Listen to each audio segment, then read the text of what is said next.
दोस्तों, क्या आज के ज़माने में भी एक औरत की शादी एक से ज़्यादा भाइयों से होनी चाहिए? हम बात कर रहे हैं द्रौपदी परंपरा की, जहाँ एक ही महिला एक ही परिवार के कई भाइयों से शादी करती है।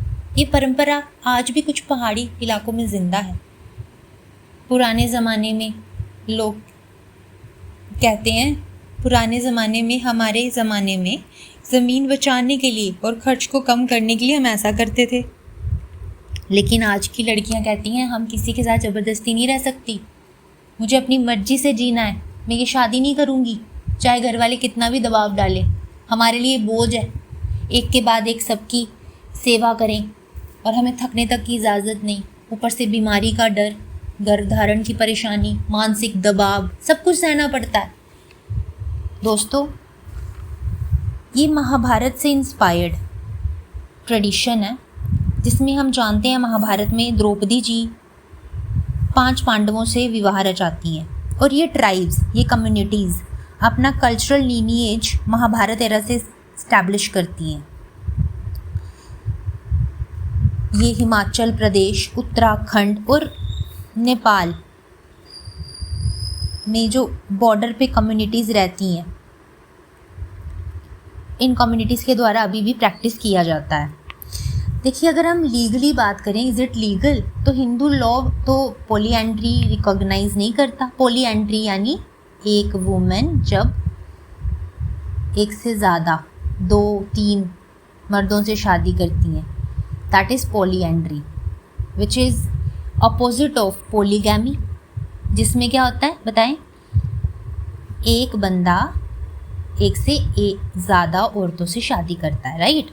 तो देखिए, legally it's not allowed, but जो हिंदू मैरिज एक्ट है वो शेड्यूल्ड ट्राइब्स पे एप्लीकेबल नहीं होता। This is the catch, okay. अब मैं आपको बताऊंगी कि क्या ये सस्टेन कर सकता है या इसे कल्चरल लेगेसी के नाम पे कंटिन्यू करा जाना चाहिए, या is it right time to let it go like other outdated traditions like sati and child marriage. देखिए दोस्तों, मिक्स्ड रिएक्शंस हैं लोगों के। कुछ तो इसे सपोर्ट करते हैं because of family reasons and economic reasons, और कुछ इसे रिजेक्ट करते हैं, कहते हैं जी आउटडेटेड है, ये पढ़े लिखे लोग इसे नहीं सपोर्ट करते। मोर ओवर दोस्तों, अगर हम बात करें इसके इम्पैक्ट्स की, इम्प्लीकेशंस की, तो औरतों पे, उनकी मेंटल हेल्थ, उनकी फिज़िकल हेल्थ पे इसके बड़े नेगेटिव इम्पैक्ट्स हैं। मोर ओवर एसटीडीज़ का रिस्क होता है। अगर एक भी आदमी बीमार है तो सारा जो औरत है, बाकी जो इन्वॉल्व हैं उनके साथ, उन सबको खतरा है बीमारी का।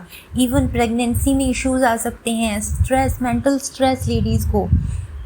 देखिए कितनी कश्मकश में और कितनी दुविधा में एक लेडी को इमेजिन करें। एक तरफ फैमिली ऑनर उनको बनाए रखना है, दूसरी तरफ उनकी अपनी पर्सनल ऑटोनॉमी नहीं है अपने ऊपर। कुछ तो ये भी कहते हैं जी this is male dominated tradition, जिसे कल्चर और वैल्यूज़ का मुखौटा बना के पेश किया जाता है।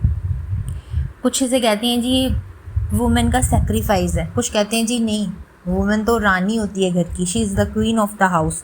और देखिए सब बंदे उस एक लेडी के लिए उसको क्वीन की तरह ट्रीट करते हैं और उसके साथ रहते हैं।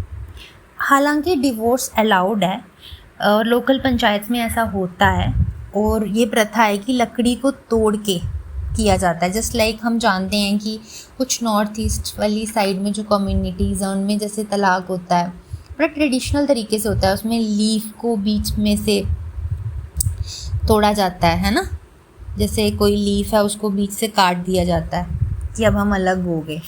तो जी ट्राइब कम्युनिटीज़ में ऐसा ही होता है।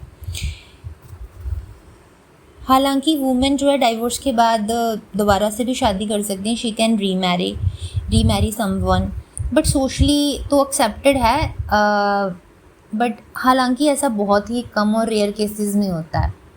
और वुमेन जो है वो सोशली एक्सेप्टेड भी हैं आफ्टर डाइवोर्स, बट वही है ना कि पैट्रियार्की जो है वो बहुत ज़्यादा डोमिनेटिंग है and that limits their freedom. तो दोस्तों, आई थिंक आपको कुछ जानने मिला होगा। ये मैंने आपको आज इसीलिए बताया कि रिसेंटली न्यूज़ में था कि अभी हिमाचल में एक कम्युनिटी है, हट्टी कम्युनिटी है ना, उनमें शादी हुई है एंड एक लड़की की 2 भाइयों से शादी हुई है। तो आई थॉट कि आपको ये जानना चाहिए, तो मैं आप इसके लिए आपके लिए वीडियो बनाया। सो थैंक यू दोस्तों।